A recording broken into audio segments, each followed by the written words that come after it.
welcome to Education Today. I'm Jonathan Zisch, School and Community Relations Coordinator for the Armstrong School District.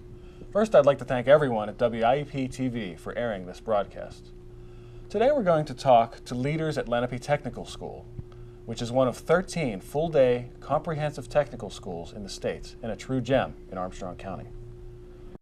Armstrong School District is one of 4 sponsoring school districts that send students to Lenape Tech.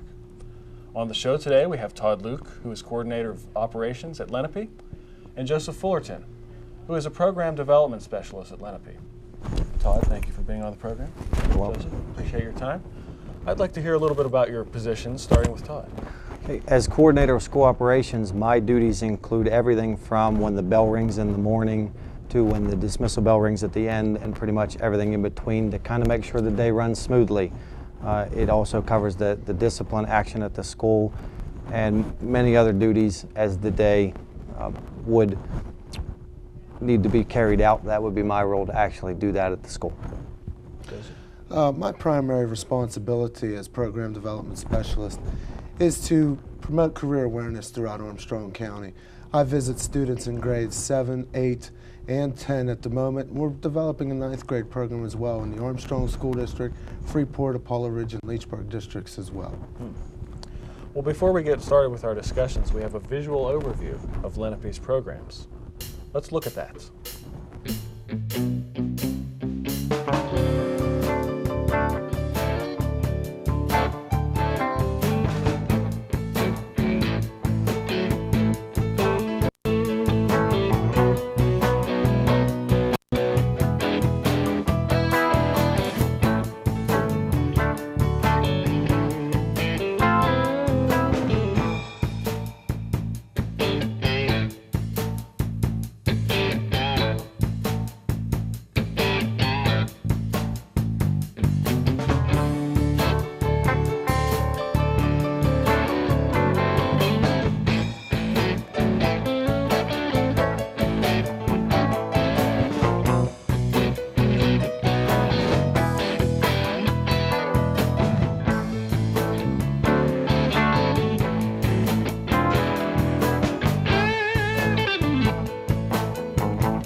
That footage really showed some of the hands-on applications you guys have at Lenape that students get. How unique is Lenape Tech, and why does Lenape Tech show that Armstrong County is ahead of the trend? Well, Lenape is a consortium that consists of 4 sponsoring districts, which are Apollo Ridge, Armstrong School District, Leechburg, and Freeport, and they collaboratively in 1965 built Lenape as a consortium of a one-stop housing inside the county for career and technical education. We are one of only 13 full-time comprehensive schools that are in the state, and we actually have some districts in Fayette County and some other counties actually coming to us now wanting to learn what we're doing and using us as the model throughout the state to actually improve the programs in their counties and convert what they have as a part-time setting into a full-time comprehensive school just like ours. Do you know whether other schools are moving towards full-day programs for their vocational technical schools? We have received several visits. We know in Fayette County their superintendents were up for a day, and we sat down with them and kind of did some brainstorming and some sharing with the goals and initiatives and things that we have at Lenape that would better improve their districts, and one of those was to actually change to a full-time. We've also housed and hosted a group of people from Sun School District, which is in the eastern part of the state as well, and they collaboratively want to change their school over to a comprehensive school as well. So it appears the trend of the future is for everybody to want to be more like Lenape and use Lenape as the model throughout the state, which is a real a tribute to the collaboration that we do have amongst the 4 sponsoring districts. Let me just follow up on something you said, Todd. The Sun and Fayette areas are interested in looking at full-day technical schools. When they learn about Lenape, what sort of things did they like, and why did they want to move in that direction? Well, the structure of the way the day works and the fact that it's comprehensive means that it's a full-day school. When the students arrive at Lenape, they're there for the entire time. We have a full academic program there, as well as 16 career programs that they can choose from to work on in their technical areas. The other model for that throughout the state is a shared time school, where the students actually take their academics at their sponsoring school and then come to their career school just for that part of their education. And some of the problems that they have with that particular style program, and even in this county, would be that this county is 500 square miles in size. It would be a tremendous busing initiative to try and get any kind of a coordinated schedule to have those students come in and out throughout their day. So having a comprehensive facility there and offering everything under one roof really does help in the process and cut down on a lot of those types of issues that you have with the size of the county. I imagine there are numerous advantages. Well, how's the collaborative effort always at work at Lenape Tech? Most of the things that we do do come from the sponsoring districts. They guide us with their leadership and all of the initiatives that we roll out. A lot of things that we go back with them. We have a lot of initiatives of our own that we go back and share with them. And it's a collaborative effort, not only externally with the sponsoring district, but inside as well. The teachers are constantly collaborating with each other and integrating with each other, so that what we do at the Career Center is we make everything pass what we call the Who Cares test. We make it relevant to what's really going on in the world today, because one thing a kid wants to know is where am I ever going to use this? So in our history class, we've done some projects that we're going to talk about. In our math class, we've done some projects that we're going to talk about, but we've done a lot of collaborative efforts, not only externally with the sponsoring districts, but also internally with our staff.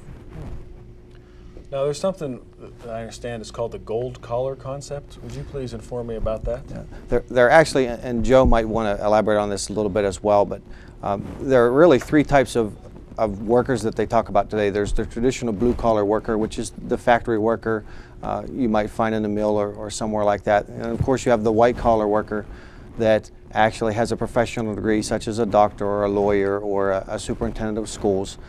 Then you have a new trend, which is what they call a gold collar worker. A gold collar worker is a person that actually doesn't have a 4-year degree, but actually can earn somewhere between $25,000 and $50,000 per year. They usually have a high school degree and usually a 2-year associate's degree or some kind of a certificate from a trade school or a facility like that would actually allow them to move into that gold collar realm of occupations. And some of the jobs that I'm seeing as I go out and speak to the students are, of course, crime scene investigators, lawyers, judges, the hot shows on TV, and as far in addition to nurses. And that's where these jobs are sort of focused at with the gold collar concept, that to start off in this job, an associate's degree is acceptable, and they can move on certainly to a bachelor's or a master's degree. But the kids are excited about the crime scene investigations right now, and that would be a perfect example of a gold collar job. That sounds inviting, and it seems like those positions that you mentioned, we need more of those in society. And I was wondering if you could tell me any labor market projections. Most of the trends and percentages that they show is really, there are still careers out there for 4-year degrees and still those, but most of the trend is going toward these gold collar jobs, where a student is not only going to have a technical skill, but also somewhere a 2 or 4-year degree to go along with that as they go out into the workforce. And there's a tremendous demand toward the gold collar or that middle group than there is as far as percentages that go on for white collar careers, or the blue collar we really see going down as far as projections go for the future, so that we're really looking at that gold collar middle group. Okay. Well, now, Joe, I have a few questions for you. Okay.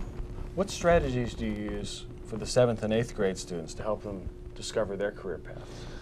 Well, first of all, with any strategy or guest speaker in a situation, the first thing we do is we want to get them involved. And the strategies that we use are based upon having the students talk in the classroom. I want them to discover about careers in their own way. So I encourage a lot of discussion and collaboration between each other. One of the strategies we use is called an anticipation guide. And what the students do is they take a guide that has 8 statements on it based on careers. and they have to tell whether they agree or disagree. And what they do is they read the textbook to find supporting evidence that backs up their opinion.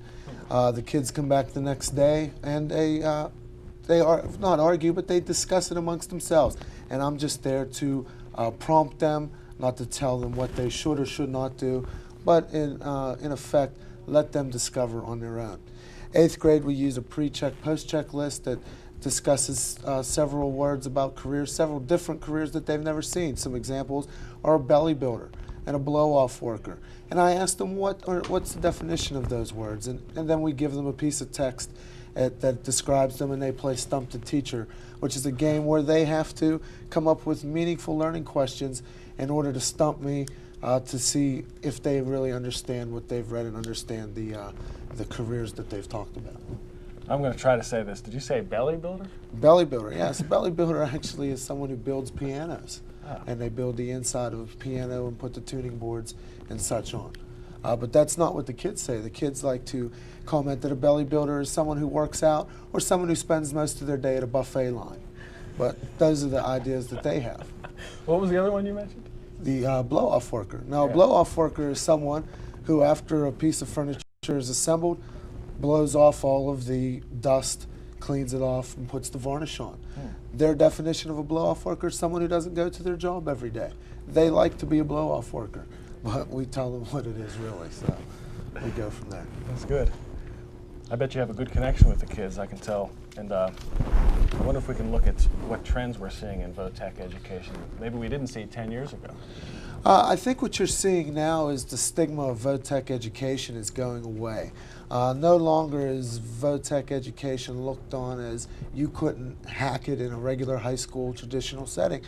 10 years ago, it wasn't as popular. The route of your career path you had to take was to go to high school and then go on to college.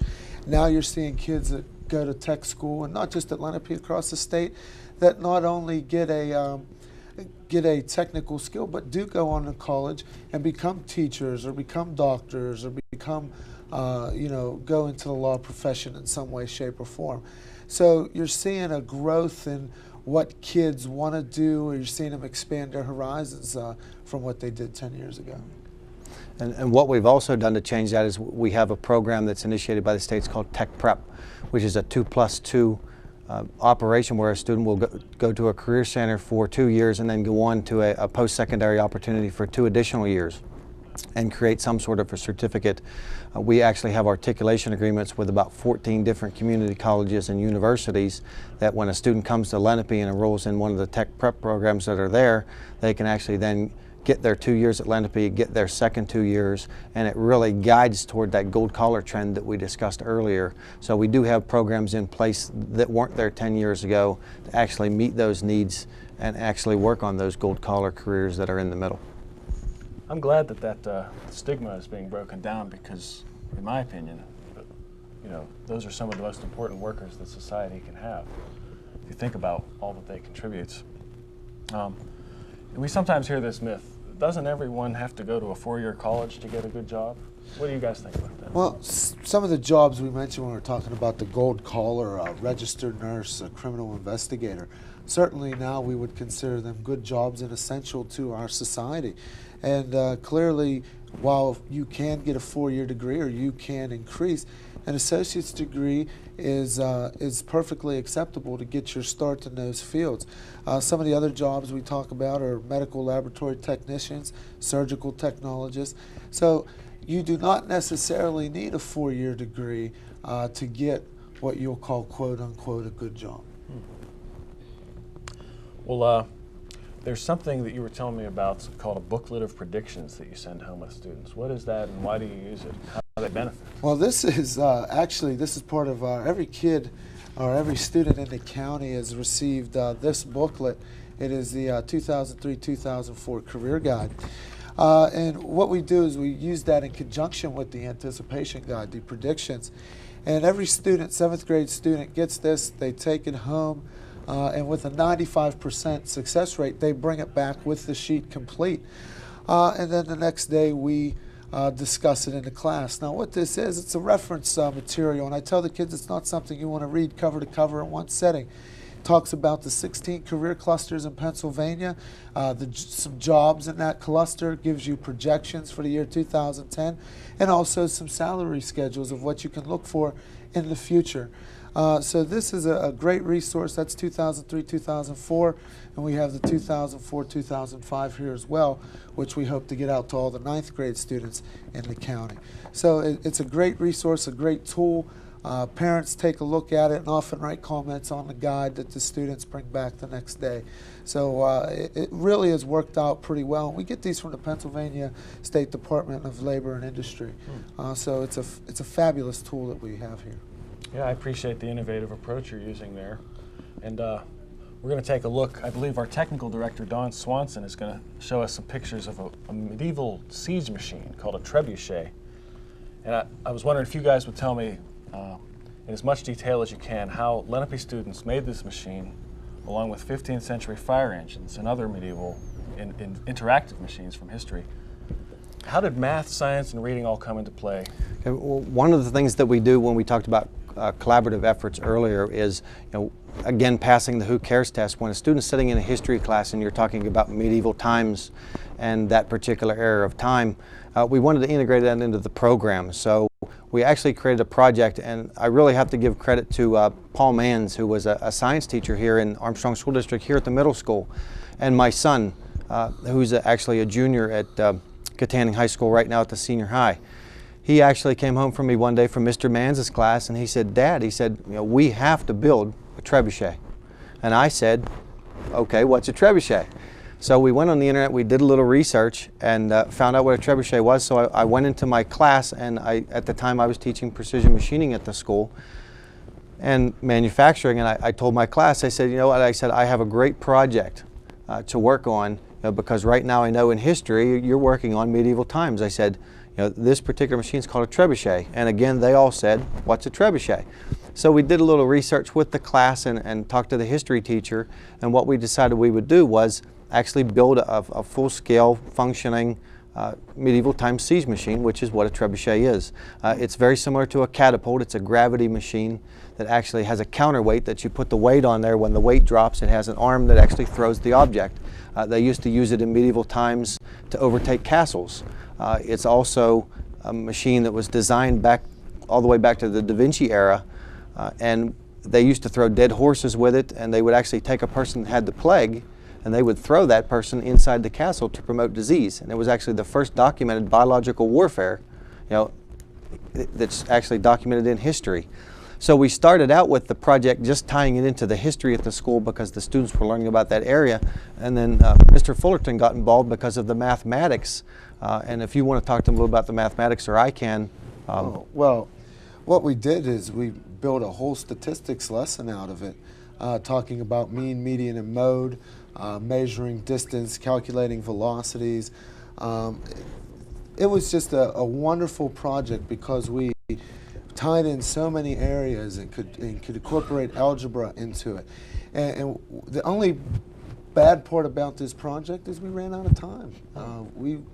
The kids really enjoyed it, and it was a lot of fun. I mean, it crossed so many disciplines because we had our drafting students involved, our welding students were involved, the machining students, the history class got involved, the science got involved because of the physics, and they were actually calculating how high, in the peak of the directory, they were actually able to mathematically calculate how high that was, and based on the counterweight, they could actually mathematically make some predictions as to how far this thing would actually throw the counterweight. We also got our career technology, collision repair technology program involved.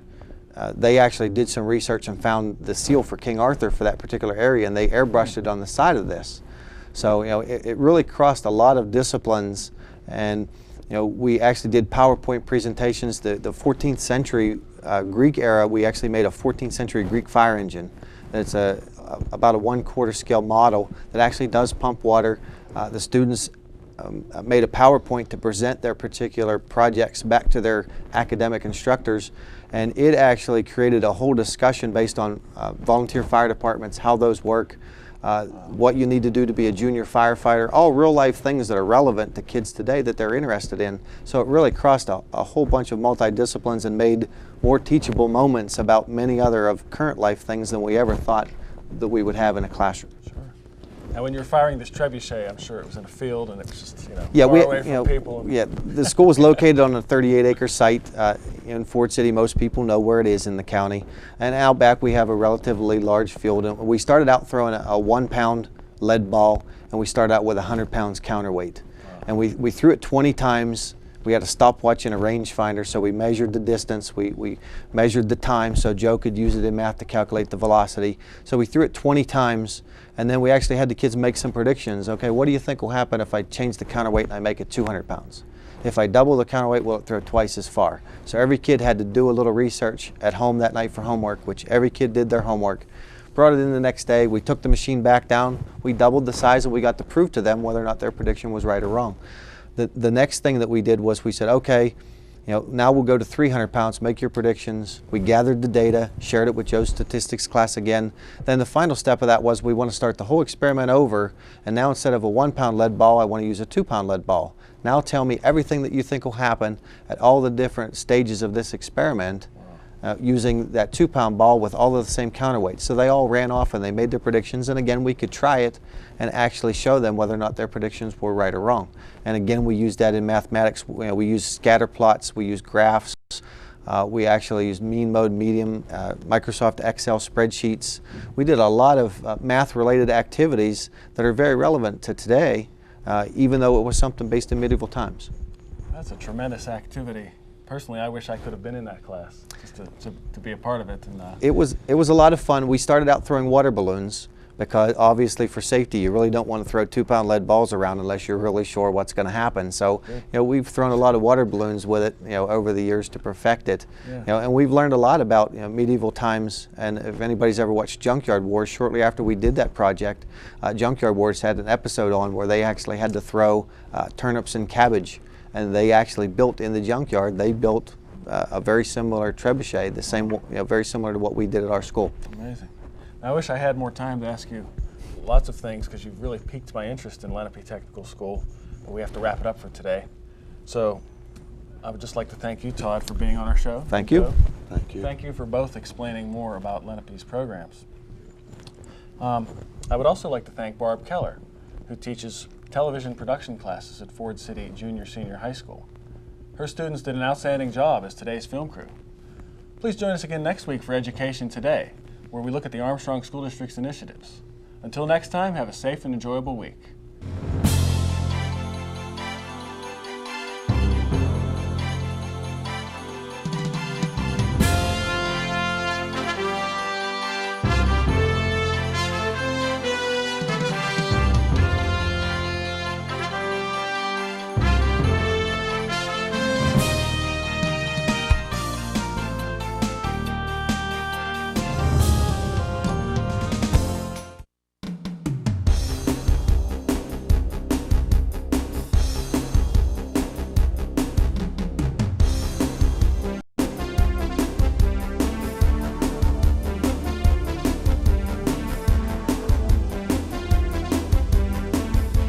To support the core reading and math curriculum, teachers received extensive training on the Plato learning systems, which included full-day sessions as well as building-level support utilizing technology mentors.